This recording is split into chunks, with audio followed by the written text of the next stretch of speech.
ពេញចិត្តមិនពេញចិត្តអីអាពេលយើងធ្វើហ្នឹងអត់ផងប្រាប់យើងទេដល់ពេលអាំងស្អាតរួចរាល់ហើយបាននិយាយថាអត់ចូលចិត្តវិញអញ្ចឹងបានថាភ្ញៀវខ្លះគាត់អត់ច្បាស់ខ្លួនឯងដែរនៅពេលដែលយើងធ្វើអ្នកទាំងអស់គ្នាបើគាត់អត់ពេញចិត្តមិនបាច់ចាំដាក់អាំងទេជូតចេញមកស្រួលណាស់ប៉ុន្តែឥឡូវ skip កន្លែងហ្នឹងឥឡូវមកមើលពីការធ្វើជើងវិញដោយសារតែគាត់ហ្នឹងមកធ្វើទាំងដៃទាំងជើងអញ្ចឹងហើយចាំតែមើលដៃគាត់បន្តទៀត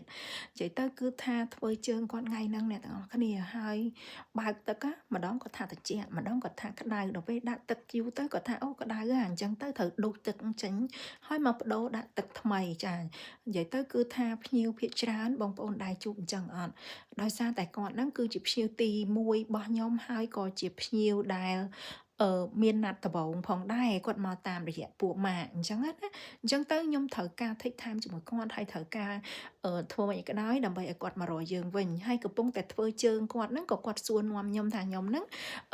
ជាសាសផ្ទះលេខ2ហ្នឹងមិនមែនខ្ញុំថាអត់ទេអញ្ចឹងអ្នកឯងផ្ទះ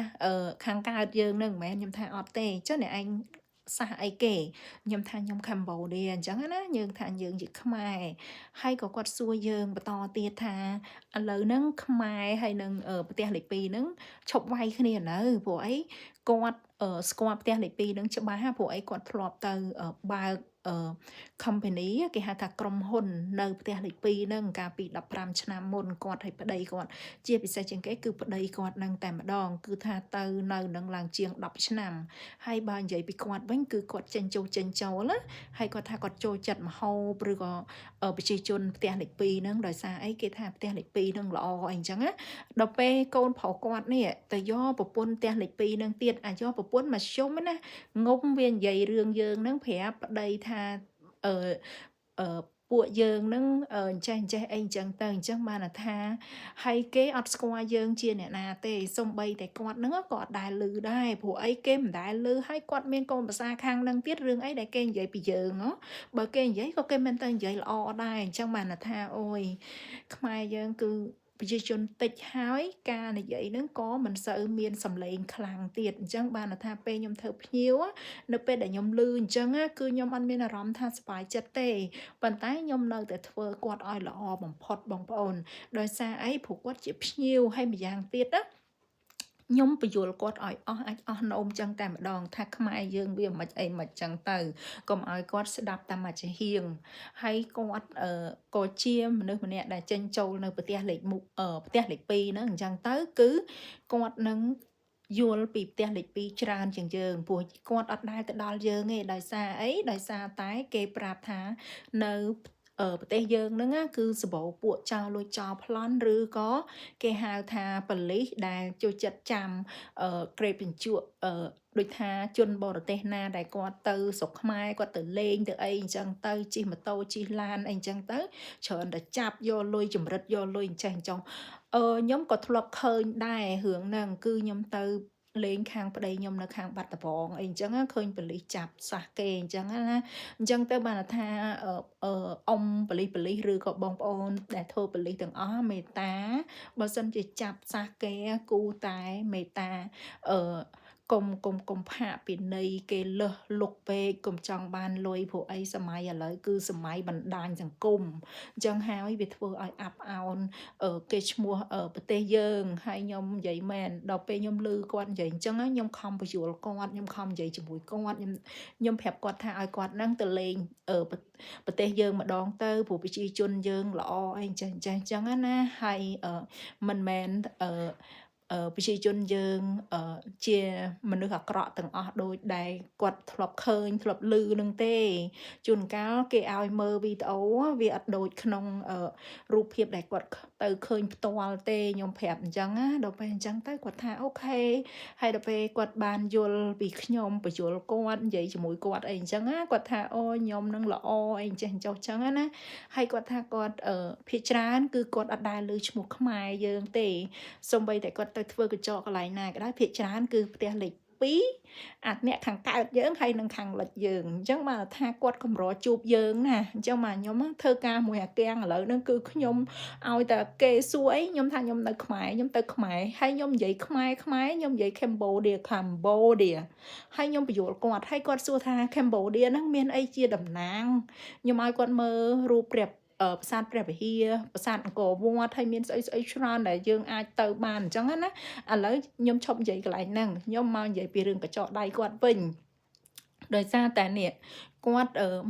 ទៅដើរលេងអញ្ចឹងទៅគាត់ឲ្យខ្ញុំហ្នឹងគូសម៉ូដឲ្យគាត់ design ហើយគាត់ចង់បានលក្ខណៈបែបរៀង classy ដែរអញ្ចឹងណាប៉ុន្តែខ្ញុំថាឥឡូវអ្នកឯងចង់បានអីគេគាត់ថាអ្នកឯងអាចគូសការ៉ូនឹងបានអត់ដល់ពេលខ្ញុំគូសការ៉ូឲ្យគាត់ហើយខ្ញុំសួរគាត់ចង់បានការ៉ូនឹងលក្ខណៈយ៉ាងម៉េចជាជ្រុងឬមួយក៏លក្ខណៈដូចត្រីកោណអីអញ្ចឹងណាហើយគាត់ថាធ្វើអីធ្វើទៅឲ្យតែជាការ៉ូដល់ពេលខ្ញុំគូសឲ្យគាត់ហើយដាក់អាំងដាក់អីហើយបងប្អូនដល់ពេលខ្ញុំគូសហ្នឹងខ្ញុំបានសួរគាត់ដែរថាគាត់ចូលចិត្តអត់ប៉ុណ្ណឹងហើយដល់ពេលទៅគាត់ថាអូខេគាត់ស្រឡាញ់អីចូលចិត្តអីអញ្ចឹងដល់ពេលយើងដាក់អាំងអីហើយអស់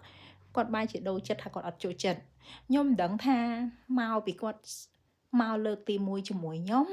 ឬក៏យ៉ាងម៉េចទេហើយខ្ញុំព្យាយាមដោយសារអីព្រោះខ្ញុំអត់ចង់ឲ្យគាត់ហ្នឹងទៅនិយាយប្រាប់កូនប្រសាគាត់ពីខ្ញុំចេះខ្ញុំចុះអញ្ចឹងណាយើងជាខ្មែរហើយយើងត្រូវតែបញ្យល់គាត់ថាខ្មែរយើងយ៉ាងម៉េចត្រូវតែបញ្យល់គាត់ខ្ញុំមិនមែនត្រឹមតែធ្វើការចង់បានលុយគាត់ទេប៉ុន្តែខ្ញុំក៏ចង់បានទឹកចិត្តគាត់ផងដែរអញ្ចឹងណាអញ្ចឹងទៅខ្ញុំចង់ឲ្យគាត់នឹងយល់ពីខ្ញុំហើយគាត់ថាគាត់អត់ចូលចិត្តដល់ពេលគាត់អត់ចូលចិត្តខ្ញុំថាអត់អីទេខ្ញុំ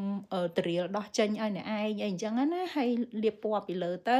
ហើយខ្ញុំសួរគាត់វិញតែគាត់ចង់ធ្វើអីគាត់ថាគាត់ចង់បានផ្កាអញ្ចឹងខ្ញុំសួរយកផ្កាហ្នឹងយ៉ាងម៉េចគាត់ថាធ្វើអីធ្វើទៅព្រោះអីបងប្អូនយល់អារម្មណ៍ភ្ញៀវទី1ភ្ញៀវលក្ខណៈមកលើកដំបូងជាមួយយើងហើយនៅពេលដែលគាត់អត់ដឹងថាគាត់ចង់បានអីឲ្យច្បាស់លាស់អញ្ចឹងយើងពិបាកវិញណាដល់ពេលអញ្ចឹងទៅខ្ញុំក៏ធ្វើផ្កា3ផ្កាស្រួច3ហ្នឹងឲ្យគាត់ហើយគាត់ថាអូខេគាត់ចូលចិត្តអីអញ្ចឹងណាប៉ុន្តែនៅអ្វីដែលគាត់ចូលចិត្តជាងគេគឺការខ្វែកជាក្រាញ់ខ្ញុំឲ្យគាត់ព្រោះអីគាត់ថាអត់មានណាគេធ្វើឲ្យគាត់ទេ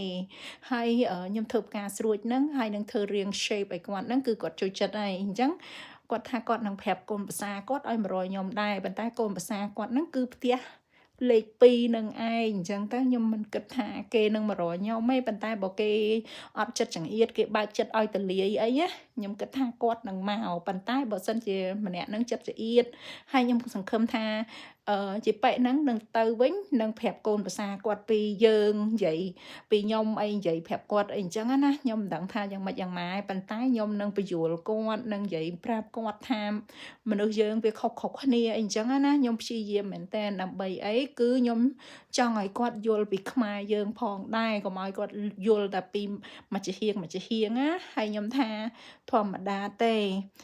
ដៃយើងបើកាលណាយកមកផ្ទះទាំងពីរមិនលឺបើផ្ទះតែមកជាហៀងអញ្ចឹងអត់លឺទេខ្ញុំធ្វើកាយវិការឲ្យគាត់មើលឲ្យគាត់សើចគាត់ថាណែឯងឆ្លាតអីអញ្ចឹងណាគាត់ចូលចិត្តខ្ញុំហើយគាត់ថាគាត់នឹងមកខ្ញុំម្ដងទៀតដើម្បីស្ដាប់រឿងប្រទេសយើងអូខេអញ្ចឹងវីដេអូខ្ញុំមានប៉ុណ្្នឹងឯងជួបគ្នានិចវីដេអូអរគុណច្រើនគាត់ឲ្យខ្ញុំបាន20រៀលដែរអញ្ចឹង